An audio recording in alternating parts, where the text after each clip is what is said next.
Eto pa isang long hair na gugupitan natin. Titingnan natin kung ano yung pwedeng igupit natin para sa kanya. Yung mga gupit ba na all purpose, pwedeng naka-brush up, pwedeng naka-two-block. Ayun, napangiti naman siya bago natin umpisahan yung gupit na gagawin natin sa kanya. Napakahaba na ng kanyang buhok. Ang ginawa natin dyan, kinuha natin yung tigkabilang side part, hindi masyadong mataas. Iya-undercut natin yan. Ayan o, long hair na siya. Ang gagawin natin dyan, gagamit tayo ng gunting. Gunting lang yung ating gagamitin sa pag-undercut nito. Ito naman yung nakasanayan nating proseso nung nag-umpisa pa lang tayong magupit. Let's try sa ganitong pamamaraan na hindi muna tayo gagamit ng clipper. Okay din, no? Medyo hindi rin naman matagal gawin yan. Basta ikaw ay nasanay sa pagugupit ng gunting, pwedeng pwede. Sabi nga, mas masarap magbawas kapag may kinukuting-ting ka.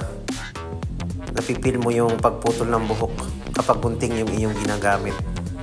Maganda rin yung maalam kung bumawas o marunong ka sa paggamit ng gunting. Para in case na nalubat ang iyong clipper, pwede mong igunting na lang. O, diba? Next natin dyan, lalagyan natin ang pinakang lugar ng pag-aahitan. Gamit pa rin yung gunting natin. Yan o, alalay ng isang kamay. Kapag tayo gumagawa ng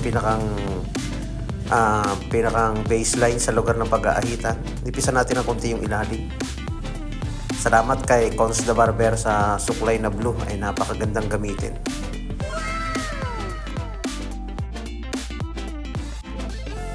Ingatan lang natin na baka magupit yung kanto ng tenga, ha? Hindi naman, pag ikaw ay barbero, siyempre alam mo naman yung pag-iingat sa paggugupit. At siyempre iplangkita natin para mapantay yung mga sobrang buhok. Tsaka natin naahitan yung gilid.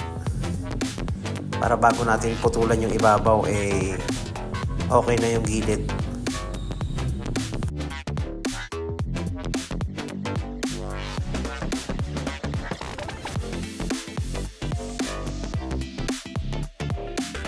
Retouch lang tayo sa mga kunting buhok na sumusobra.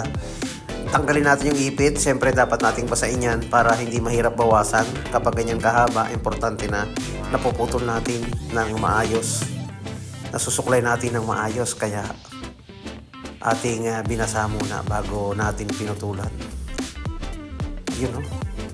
Naka-two-block na yung forma ng kanyang buhok sa isang ikot lang. Siyempre, putulan din natin yung gitna. Itaas natin dyan sa ibabaw. Saka natin i-blower. Ito yung natin yung kanyang buhok para makita natin yung difference. Kung meron bang sumobra, kung may kailangan pa bang bawasan. Ayun, no? Para makita natin yung volume ng kanyang buhok kapag tuyo ito. Okay na. Usually okay naman yung pagkakabawas natin, kaya nilagyan natin ng konting hair product. Pwede siya sa ganitong hairstyle, naka-brush up. Medyo naipon yung buhok sa may parting likod. Okay din sa kanya yung ganyan. May konting nakalaylay sa may parting noo. At pwede rin na naka-two-block o ibagsak natin yung buhok sa kabilang side, naka-center part. Yun, no? Ayusin natin yung mga ilang pirasong kailangang putulin. Abay, okay din pala kapag naka-two-block siya. Kaya ano pang hinihintay mga kabarberos, kung long hair ka, paiklian mo na. Pwede sa ganitong gupit.